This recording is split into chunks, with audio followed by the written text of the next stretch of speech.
So I just want to thank you in advance for for coming here and talking to us. I say talking to us, but you're really talking to me, so I don't even know what I'm talking about. But I'm looking forward to our conversation because as my go-to appraiser, when I need something, I don't know, when I just need something cold-hearted and objective and non-biased, I mean, you've been great. And not long ago, you went out of your way for me because it was a probate, which I was just talking to Scott Greenberg about. Oh yeah. We had to remove all contingencies, including appraisal. And I was thinking, okay, I'm pretty sure I got these numbers, but this is a really complex property.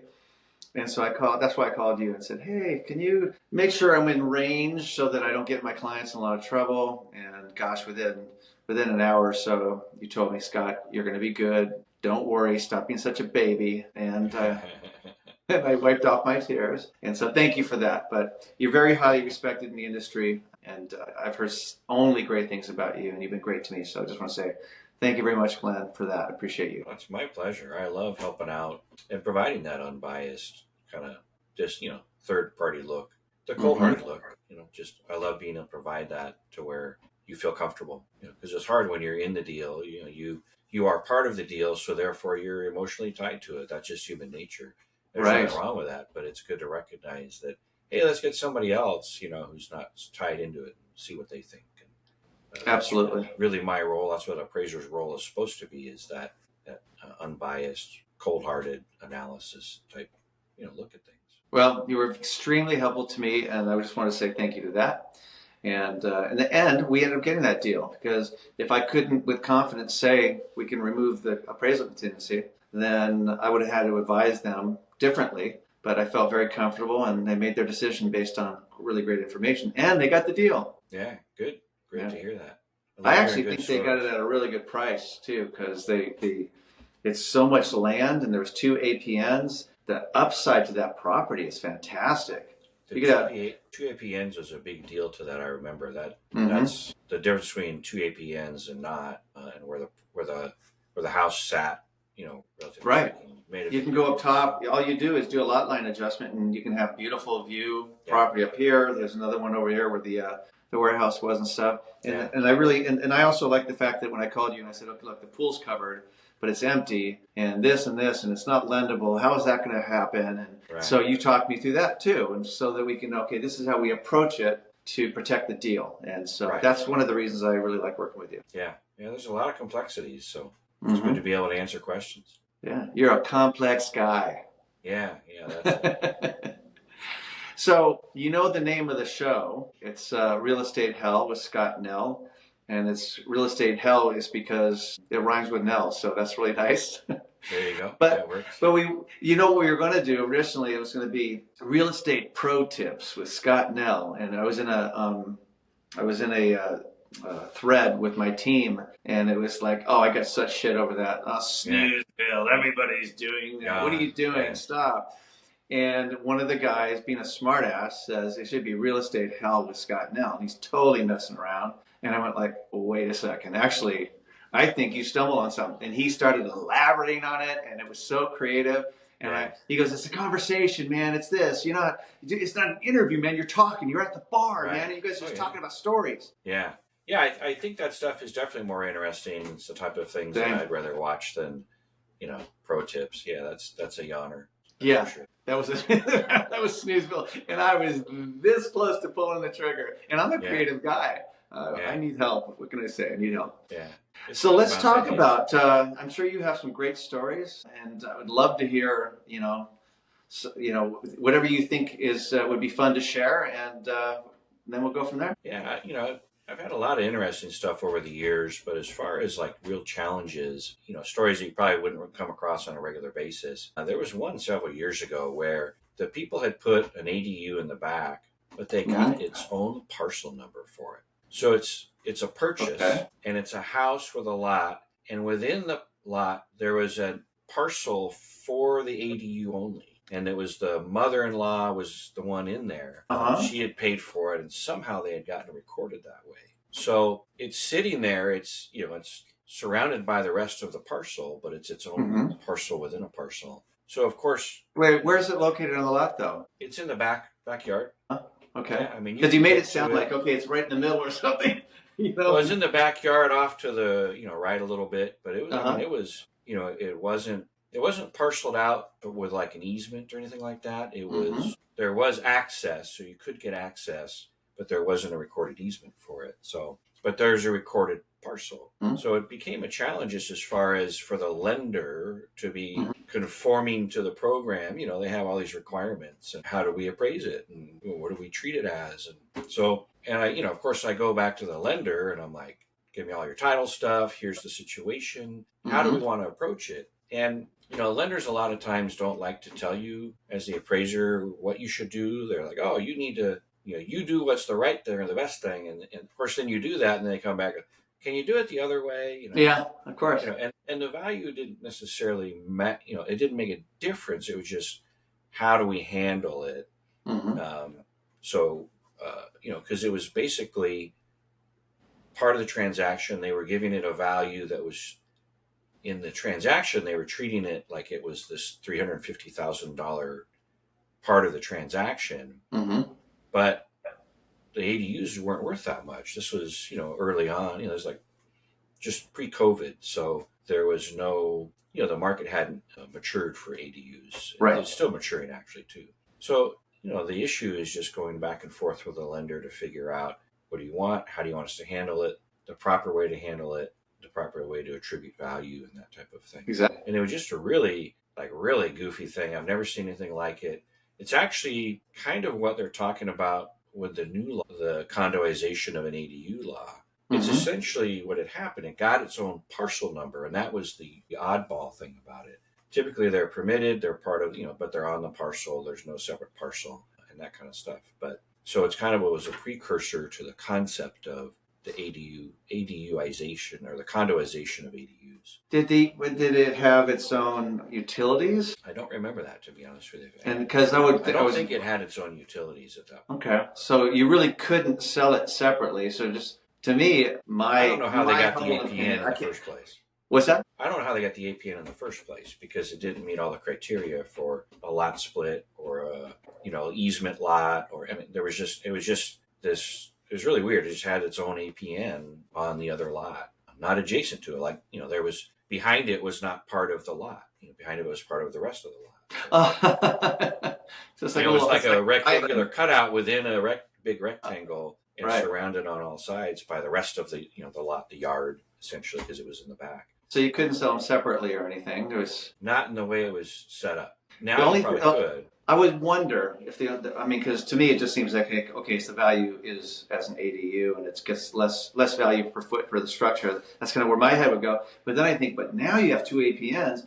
It's not easy to get two APNs, so maybe right. the play on this is if you could split it, then it's just a lot line adjustment. Then it becomes more interesting and giving it more value. Right. Right. And then this was a purchase, so they'd already agreed on a sale price, blah, blah, blah, that kind of thing. Uh-huh. I think they did a separate parcel because of the mother-in-law paid for it, put it there, so it was like, attributed to her, and I think they wanted to delineate like that. So it was a really fascinating situation. Mm-hmm. The thing that would be applicable now, actually even better now, and this actually is kind of tied into the new, that condo ADU law. Mm-hmm. The condo ADU law, the cities have to opt into it for you to be even a possibility. So now the city's involved, and then they haven't resolved how are you going to do loans on that? What's that? Right. What's that going to be like? I don't think they're going to qualify for traditional condo financing. I think they might qualify under the alternative condo, or I forget the term for it. Mm-hmm. So that might be an issue.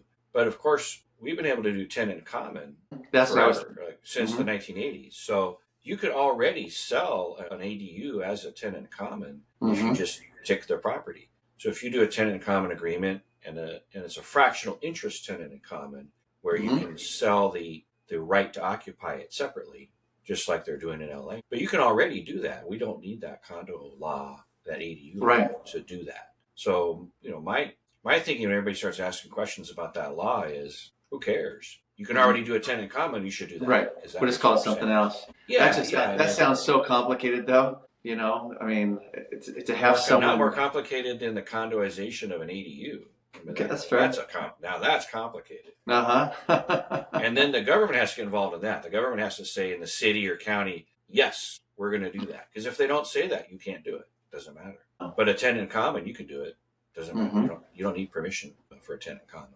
So I just found that it's one of those things where I try to look at, well, as an appraiser, what's the rational thing? What's the highest and best use? What brings the highest return? Right. Why in the world would you want to go through all that other stuff that may or may not happen when we already have a proven methodology, a proven market for something? I have a question for you. I know you're supposed to, and I'm sure you'll have a story regarding this. I know that some appraisers measure on the outside, some appraisers measure on the inside, and 5 appraisers could measure the exact same property, and it could be a bunch of different numbers. This happened to me on a deal right around COVID, and then the deal was in escrow when COVID hit, so it was a nightmare. Oh, wow. So now we're dealing with the appraiser. So what are your thoughts, for one, on what is the proper way, or have you ever been in a situation where you have to go up against another appraisal or another appraiser and come in, but you're measuring differently? How does that work? Well, you're supposed to measure from the outside. Mm-hmm. On a single-family home, you measure from the outside. An attached or semi-attached, as you call it, where there's one shared wall, whether it's a planned unit development or even a townhome, again, you measure the outside, and the only difference with that versus a detached single-family is that you split that common wall down the middle. Mm-hmm. When it's detached, you measure from the outside. Mm-hmm. So if you're in a single-family and you're like on a hillside and you can't go down the one side to measure, you can measure on the inside, but you just have to add the thickness of the walls, which isn't hard. Most walls are 6 inches Mm-hmm. thick in a typical quality home. When you get into some other homes, higher quality homes, they get to be 8 inches thick or a foot thick. Or if you're doing a Wallace Neff home in Pasadena, it might be 3 to 5 feet thick. Wait, a what? A Wallace Neff home. Wallace Neff, the architect from the early 1900s. And there's a ton of those in Pasadena and San Marino. I've appraised and or done floor plans on many of them. And a lot of them have very, very thick walls, Mm-hmm. or walls that are thick that have mechanicals placed in them. So you end up with a wall that's much thicker than a typical wall in a newer construction home. But even, again, large estates, 10,000, 12,000 square foot homes tend to have thicker walls. They're better quality, more reinforcement, more everything. So the proper measurement is exterior. And they've got, Fannie and Freddie have adopted, or Fannie's adopted ANSI now. And, ANSI is a weights and measures system. Mm-hmm. ANSI is used around the world for specific processes of measuring both square footage of a house, volume of gas in something, liquid volume. When you go to the gas station, there's probably an ANSI certification on there, and it's measured a certain way to be accurate. So if appraisers are following that, they should all be fairly similar, and then just get, whether your laser or your measure tape, whatever you're using, how difficult was it at that spot? There's times where it's real easy to measure something. There's times when there's a lot of stuff in the way. Or if you're in a house that has a bunch. What if you're in a house that has like a turret or something and it's round? It's like, what do we do? It's very helpful to be a geometry nerd. Uh-huh. So I'm a geometry nerd, and I love that stuff.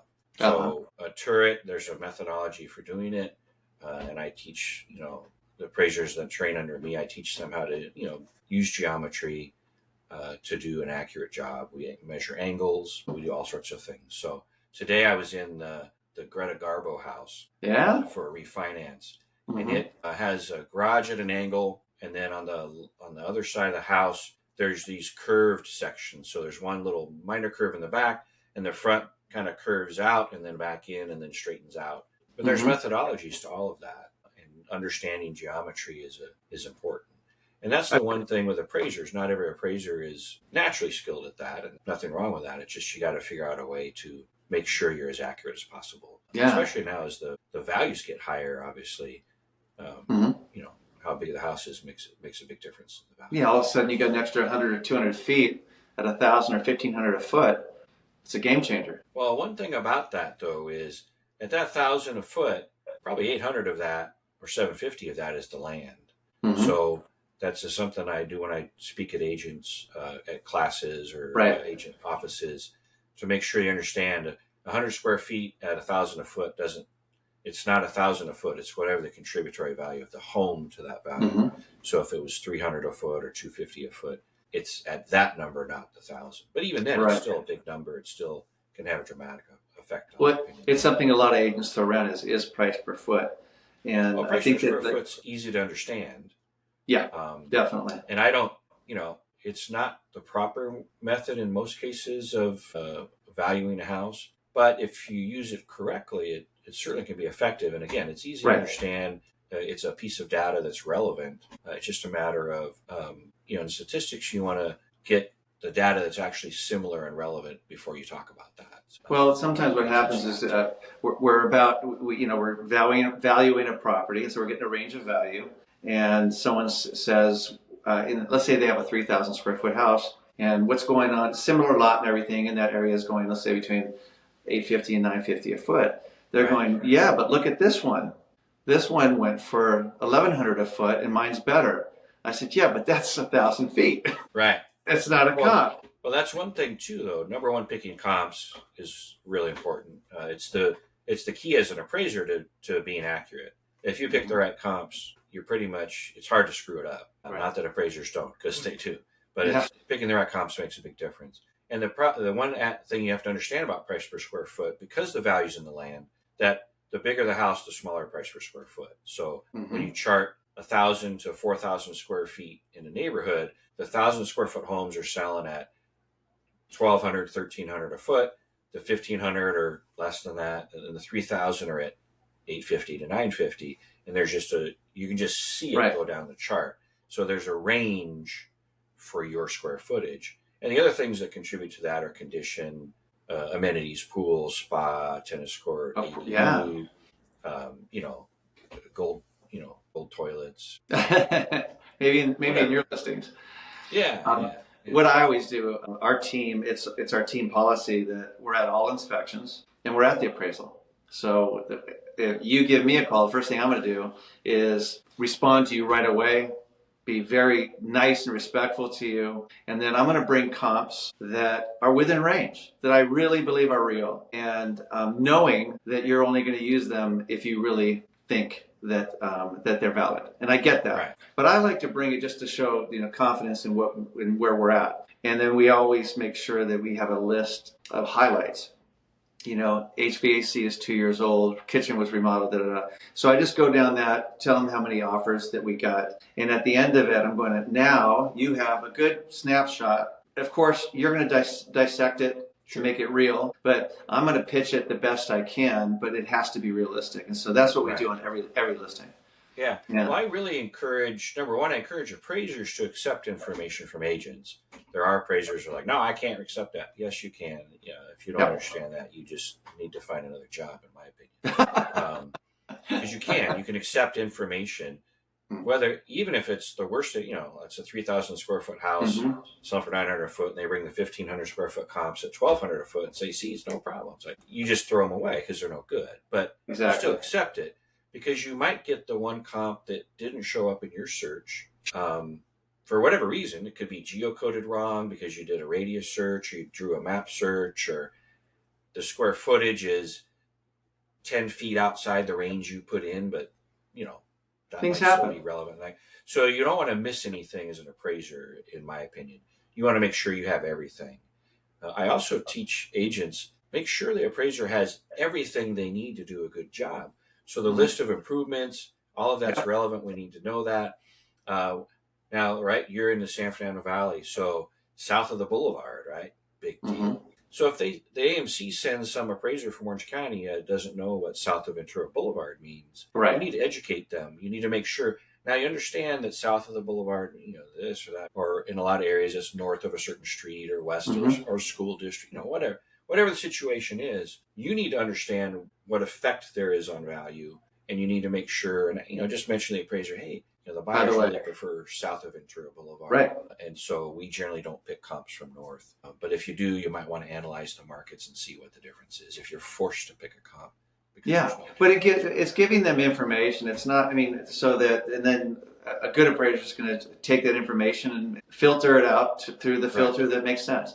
We just sold one in the Hollywood Hills, and I was looking around at the comps, And it was interesting because when we priced it, the other comps didn't have a bunch of stairs. They weren't so close to the freeway and all this. And so that determined one value. But the thing that saved us with this particular one, with the stairs and the proximity to freeway, is a lot of houses in the Hollywood Hills don't have a flat yard in the back with a pool. And I was going like, oh my God. So that's why I made sure when we met with the appraiser who I happen to know, she looked at it and she goes, oh my gosh, you sold this quickly. I said, yeah, by doing this. Plus we priced it right. We priced it to reflect that everything in this area was going much slower, et cetera. Right. But once I pointed out all the highlights of it, what we thought made it special, in my professional opinion, I think that's how it helped us get to our number. Right. Yeah. Right. Well, and that's, again, appraisers are weak on that front, and appraisers need to be very accepting of data. So there's a constant battle. Appraisers and realtors shouldn't, they don't have to be friends, right? But we're all in the same business, and you guys have the information that we need. In particular, we're trying to interpret, what are the buyers paying for this? Right. So if the buyers love a big flat lot in the Hollywood Hills, which you understand because a lot of times you have nothing, you need to understand that, and you need to pick comps like that. I had a situation in a divorce where some appraiser, there was a property in the Studio City that it was up above the street a little bit, but it had a big rear yard with a pool and a barbecue area and grass and a patio. I came in like $900,000 higher than the other appraiser, because the other appraiser was using 5,000 square foot lots, or even if it's a 10,000 where you walked into the house and you had a balcony and no yard, right? So totally different market. Somebody who needs a yard, has kids, wouldn't even look at those other ones. So that what you're talking about, the big flat rear yard, made a massive difference, and that's lot utility and things like that. Absolutely, and it's a big deal if you got a house that's 30,000 square foot lot, but it's usable as only 5, and you don't have a yard. That's different. You don't just go find 30,000 square foot lot homes. You find homes with similar utility, and it's based on the buyer preferences. And who knows more about the buyer preferences than the real estate agents? You guys know more about it than I do. Yeah. Well, another thing we do too, just to make sure, is we always send it over to the rest of the team. So I said, hey, I'm picking up this listing on St. Clair. It's 1,700 feet, but it's got a converted garage, but without permits. But it's done in a workmanlike manner. So we know we're really basing it on 1,741 feet. Right. We know that converted garage has a value, and it's done well, but we know that it's a little bit of value. And so I'm thinking but we looked around and we had to find other properties, similar square footage, the 17-ish, but had a converted garage. And we were able to go a little bit wider. And we found those 2 comps that we could hang our hat on, because I was thinking like 1,200 or 1,300 a foot? Right. This is crazy. I was thinking like, oh my God, we're going to have to really. So we were so specific that when we got our number, which was a great number, is we made sure that we educated that particular appraiser. I want to say educated, that sounds bad, but when we gave great information to that appraiser, and at the end of it, they brought in a value. Because I was thinking, if everything else is 100 or 200 a foot less within our range, we better be very compelling with the 2 that we have. And so that's what we did. What you're doing is, again, the appraiser, the biggest thing for the appraiser to take time on is, number one, researching the data.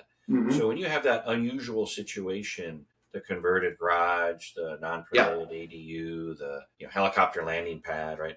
You need to find those comps that help you understand, how does the market react to that. So by doing that research and giving the appraiser that, you made sure that they had access to that data that they needed to do a good and accurate job. Those garage conversions, people like that. So permitted or not, people pay for it. And they may pay a little less because it's not permitted than if it is permitted. But it still gives value, and how we determine that value. The easiest way is finding a comp that's got the similar attribute, right? And when you have those odd attributes, that's a big thing as an agent. And that's why, you're a great agent. I know a lot of great agents, and that's about 1% of the agent population, because they're not willing to do that due diligence. And the appraiser side is the same thing.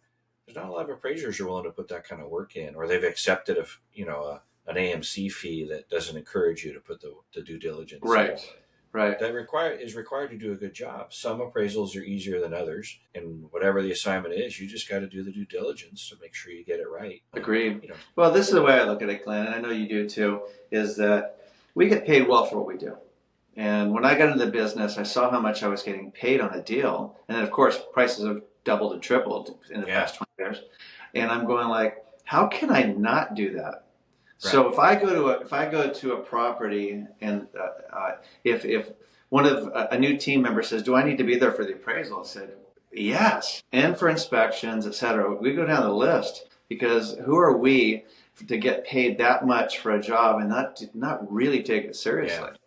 So. Well, I think the meeting the appraiser is a big deal. And Huge. A lot of appraisers don't want to meet the agent. I'm like, well, are you crazy? That's the time that you can get the most information is when they're there. Mm-hmm. You know, you guys are both focused on that property. I don't answer my phone when I'm at an inspection. I don't, you know, my dedication is to that property while I'm there. Why in the world? That's the time you can talk. Right. And then realize, hey, maybe we should talk later, that kind of thing. Again, I find agents to be the most helpful to me. Mm-hmm. I love talking to agents. You know, I talk so much real estate, agents get tired of talking to me. You know, because you know, I love my job and it excites me to learn that and to do a good job and to make sure. And it's not easy. It's, you know, we're interpreting the mind of buyers, of human mm-hmm. beings. Exactly. I mean, you know, that's not the easiest thing in the world to do. Human beings are not rational. Well, that's why too is that when every time we see a property, we talk about the vision for the property. Because I'm formerly entertainment industry, so I'm looking at the vision for the property to say, okay, what do we do to this property to bring it to its best? This one in Studio City, the price per foot we're going to get was going to. I'm pretty sure we set a new record for the actual assessor square footage. Right. And so when I went there to check it out, and it wasn't done, like the power washer had sprayed stuff all over the wall, and then the mulch wasn't looking right, and then they hadn't changed out the faceplates. It's like, why? The faceplates are yellow and the walls are crisp. Yeah. So I called them up and I said, hey, and these are two attorneys. I said, you hired me for a reason. Now, you're not going to like what I have to say, but we need to pull the plug on the chute in 2 days. And I'm going to make a list. And my project manager needs to come back in because they said, we'll handle it. Don't worry. And I said, you can, but let's just hire my project manager. Project manager came in and did so many, like probably 100 little things. And at the end of it, we had the shiny penny. So now we knew that we're going to tell the story of this property, this beautiful property, very differently than it would have been. Therefore, we're going to make a lot more money. So, that's creating that story. Because you're in the entertainment industry, do you have like you start singing and birds come and help you and things like that, or nothing like that? I was just curious. You know, I mean, you guys do such an amazing job of marketing a property and prepping a property, which really does make a difference. You know, it makes a difference when you see a property and that you help people visualize what it can be. That's why staging has become such a big deal. It's huge, especially in the higher price ranges. It's like, oh, that's a lot of money. Well. But if it brings you, it brings you, you know, I don't know what the numbers are, but I'm sure it brings tenfold the amount, the cost. Yeah. One of the reasons I like living and working in LA is because my skill set is really well received. So if they say, should we, like we had this mid-century modern in Tarzana, and the estate didn't have a lot of money to put into it. I said, so what do you have? Because normally we would have suggested they do X, Y, Z, you know, redo the flooring and stuff, but they couldn't. So we said, okay, let's figure out where we're going to put the money. And then at the end of it, you have a house that's mostly original, white shag carpet. And I said, look, I want to open up the view. I want to clean this up, do this. And I want everything out. And then I want to stage it with this stager who's more expensive because she's authentic mid-century. And it was going to be like $15,000. And she's like, what? I said, I just want you to trust me on this. It's just, this is doing it for you. We did that, shot it with the photographer who really understands the way I like to shoot. And sure enough, we got multiple offers. And most of the properties in that area are sitting. This property, we were telling the story of the property in visual and in the way that we present it. And so that's why we do it. But that, makes a huge difference. Yeah, I mean, you can see that, you know, we see that in the data that, you know, you're like, why in the world did that one get, you know, that much money? And you look and you see the marketing was better, the presentation was better. You know, they cleaned up things and made it, you know, got rid of, a disheveled look of a property, and it doesn't take much to do that. But it certainly makes a difference for people. Yeah. When they can When also, like, if I'm meeting you over there or one of the team is, we're there 15, 20 minutes ahead of time. We all have blowers in our car, which people laugh at because I'm out there blowing stuff, in a nice shirt and slacks. We turn on all the lights. We turn on the AC because we say, hey, look, we want you to see the product that we want to show it as best. And it just makes a big difference. Yeah. No, I agree. As an appraiser, you're human, right? You're unbiased and that, but you can't help but walk away with a positive feeling about a property. It makes a big difference, yeah. That you do that for than a property that's just whatever. I'll meet you there, but there's a lockbox in case I don't make it, and it's on the show. The person never shows up, and it's just it's not the same. And buyers recognize that as well because absolutely create that experience because they're human. We're all human. So that bell you just heard was actually me letting you know that it's time to wrap this up. It's not. It would have been funny, right? Yeah.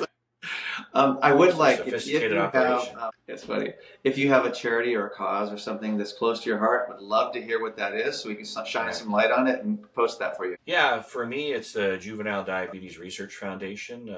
I have diabetes type 1, and so does my youngest daughter. So obviously, that's important to us. So I donate every month to the Juvenile Diabetes Research Foundation, JDRF, I think .org. And that's awesome. We like to support research and ways to improve our lives. My life in dealing with diabetes has improved dramatically from when I first got it when I was 23 till now. The advancements have been pretty amazing in treatment of it, and you can live a fairly normal life with it if you take good care of it. So, yeah, absolutely. Right. That would be my premium one. I think it's great. It's interesting because you don't know what people are going to say. Mine is Mercy Child Care because that's my daughter's from. So of course I'm going to support that because they were so good to us and they continue to be. But it's interesting. One person talked about a wolf rescue recently. One was to support Israeli soldiers. It's just like there's so many. I'm going like, wow. Right. I just don't know what I'm going to come across. Because everybody's had a different life experience and are touched by different things, and that's a great thing. That's just human nature. So it's great to hear that, and you hear about things that you've never heard of before, and you're like, oh, really? Wow. And it's certainly something you could throw some money at if you're so inclined to donate to charity and help people out. I think it's important to make people aware of stuff like that. Absolutely. Well, I'm glad we could shine some light on that. We'll make sure we get that posted. And that is going to wrap it up. Boy, that went fast. 36 minutes, fast. Just like it was like that. Yeah.